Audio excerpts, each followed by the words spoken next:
I'll tell you about my personal experience with hookup culture. I pulled out of it really freaking quick. Hard work doesn't always pay off in college. That naked guy also walked in on me in the shower, you know, a few minutes before he walked into my room. I made this mistake one too many times. One too many times. And by one too many times, I mean once. Because it was emotionally scarring. It was a cultural reset. In a really, really bad way. Woke up at 11 o'clock, I ain't got no job, what the hell should I do today? Hey you, it's Katie you, and today I'm bringing you a fairly requested video of my college advice for college freshmen. And let me tell you, I'm gonna be spilling a lot of piping hot SMH. tea. Today I'm going to be talking to you all as if you are my little brother or sister that is about to head off to college. I'm going to be really raw and real, and I'm going to be telling embarrassing stories. So if you're looking for a logistical, quick cut list, then leave. Peace out. Also, I realize that a lot of you are going to be entering college for the first time this fall, and college is never gonna look the same, at least for a while, because of Miss Rona, who decided to renovate this world into her own dystopia. So I'm going to try to be catering a lot of my tips toward this new normal that we have going on. I'm gonna be focusing a lot more on the self, your mental health, your emotions as you try to navigate interpersonal relationships. Yeah, so let's get into it. I'm going to tell it to you straight. Hard work doesn't always pay off in college. I know. I was raised on this as an Asian kid. Don't date boys, don't go out late at night, don't do drugs, but study hard and you'll achieve the American dream. That's not always the case in college, and I mean this in two ways. In terms of academics, sometimes you are going to study so hard for a test, and there will still be that certain someone who did not study and still gets an A while you get a C. It's just a reality, and honestly, it taught me the hard way that there is way more to show for your work ethic other than your grades. The other way that I mean this is in terms of professional opportunities. I know that many of you, when you get rejected from a job or lose out on an opportunity, you're quick to pin the rejection or failure on yourself and your lack of competence. And I want to tell you right now that in college, you're gonna discover that there's many other factors at play, factors that are completely out of your control, factors that you're probably not even thinking of. For example, let's say you apply for an internship and you get rejected. You might have been up against upperclassmen who need those credits way more desperately to graduate sooner than you do. The employer might have chosen somebody who's just in the same time zone or in a closer location to them, so it's more convenient. Or, this is kind of controversial, but you might have been up against somebody with connections. That does not in any way mean that you cannot achieve what you want. You will not eventually get to the place that you want. With enough time and practice and experience, you will get to that place. In addition to building practice and experience like I mentioned in this clip, I think you should also dedicate a chunk of your time to networking with alumni and professors, because connections aren't necessarily a bad thing. It's just that some people naturally have more than others, so the rest of us just have to work a little harder to bridge that gap. I don't want you guys to be rejected from something and pin that blame on yourself, because oftentimes we don't realize that there is a whole other side of the story, the employer side of the story, that we don't know. Be prepared to be confronted and put in your place about the beliefs that you were raised to think were straight facts growing up. You will be extremely humbled, but you will also become much more principled as a result of this. Think about it. In high school, you were raised in the same location, under the same local culture, and you're probably within the same socioeconomic status. And so you all kind of think the same, at least on the foundational level. Whereas in college, everybody is hailing from different corners of the world, therefore bringing different cultures. So obviously everybody's gonna have different priorities and operate on different wavelengths. And this can honestly be kind of a culture shock, but it's also the best when you're open-minded about it, because when else are we ever going to be surrounded by so many different and diverse people that are all our age at the same time again? So learn, listen, and just soak it all in.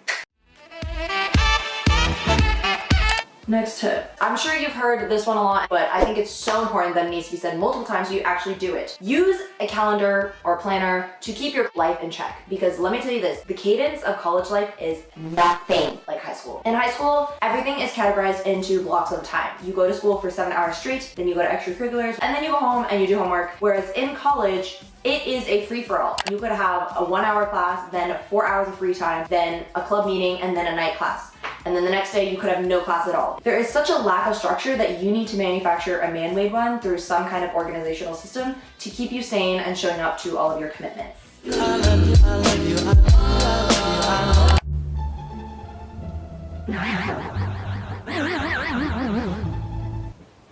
Just because somebody hooks up with you, somebody thinks you're cute, somebody calls you their unicorn. I don't freaking know. My mom just sneezed. That does not mean that they like you. That does not mean they want to date you. That does not mean they care about you. Ouch, that hurted, but I really wish somebody said this to me when I was fresh meat. I made this mistake one too many times. One too many times. And by one too many times, I mean once. Because it was emotionally scarring. It was a cultural reset. In a really, really bad way. I really, really thought that boy. It's just really. I'll tell you about my personal experience with hook culture. I pulled out of it really freaking quick because boys. Yeah. The fact that like you could be so intimate with somebody and the next day they literally would not give a shit if you fell on your face, lost your AirPods, got hit by the shuttle, and then transferred to another school, like they would just not care. It was like a cultural shock to me. It was a cultural reset. And the other thing is that Wow, I'm getting really detailed here. there's a term in college called spit sisters, where basically you and your friends have hooked up with the same guy, like whether it be by accident or what. I just didn't like that, so I just pulled out really quick. But obviously there are a lot of people that partake in it, that love it, that have a blast, and kudos to them. If you decide to participate in it, make sure you're prepared for all emotional outcomes, both the good and the bad and the ugly, and be safe. Be Very, very safe. Wait a damn minute. Wait, Wait a damn minute. is hookup culture even gonna be a thing with COVID now? I really have no idea. Like, I gotta do that. Stay tuned. I'll let y'all know. Subscribe. Make as many friends as you possibly can in the beginning of the year, but focus on growing the more substantial relationships as you progress throughout the year. One of my biggest mistakes in freshman year was keeping my social circle so big for so long because this causes all of your friendships to be shallow. So just always be looking out, always be, you know, Keep an eye out for Selena. whittle it down, you know what I'm saying?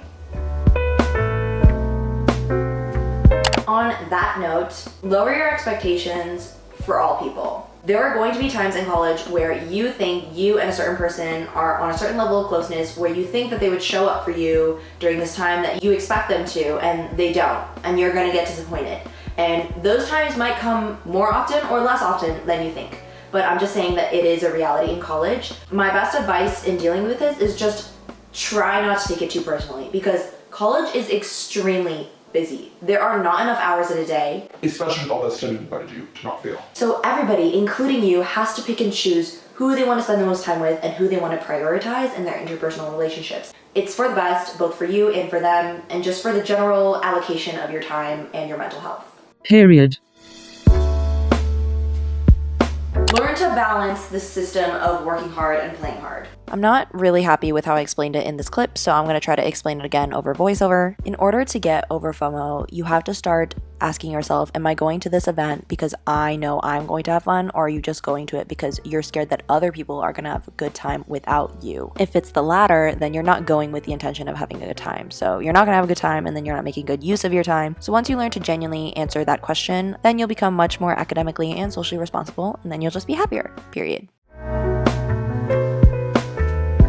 This tip is going to be kind of random, but it's lock your doors at night. Actually, it's not that random because, you know, college campuses do be dangerous sometimes. Non-sober people stumbling into your room, it's not unheard of. I mean, personally, I've had a naked guy walk into mine at 2 a.m. That naked guy also walked in on me in the shower, you know, a few minutes before he walked into my room. That's A really weird tangent. but it happens, so lock your doors.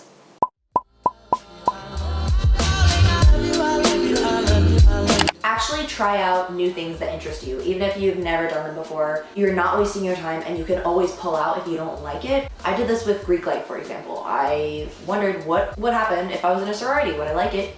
Turns out I didn't really vibe with it, so I just pulled out. End of story, you know? Let's be real, in high school, you're kind of pushed into this box of formulating a persona so that you can get into college. Sure, you might have liked your extracurriculars, but did it set your heart on fire? Maybe. I mean, for me, absolutely not. College is another chance to actually find that spark that ignites you. It's not the last though, but it just is another chance. And so I really want you to capitalize on that and really just go full ham and try out anything that you think that you might even be remotely interested in. You can check out my How I Got Into Brown video for more specifics. But when I entered Brown, I literally continued with the exact same track record that I did in high school. And none of it was sparking joy. So I got rid of all of it, like Marie Kondo said to. And I just took a random art class. Then I went down this path of applying to all the film and media clubs on campus, and now, well, I've switched my major and I've completely changed like my dream career path. So if a tiny inkling of a thought tells you, what if I did that? What if I tried that?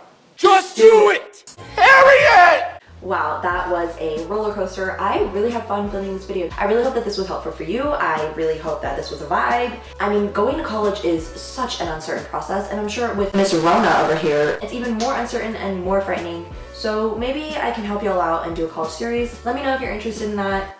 Even if you're not interested in that, I might just do it. She's a savage. Yeah. Thank you so much for watching. Please make sure to like, comment, subscribe. Give me any more college video series ideas in the comments below. I'd be happy to do any of them. And I will see you on Thursday. As much as I love Kermit, I feel like he's kind of screwing up our color scheme. Don't you think? Leave him Like alone. this random pop of green. It looks fine. Not sure if I'm a fan. Stop. I'm sorry, Kermit. Like, Stop. I really love you, but like, Don't do it. Don't do it. Don't do it. don't hate me.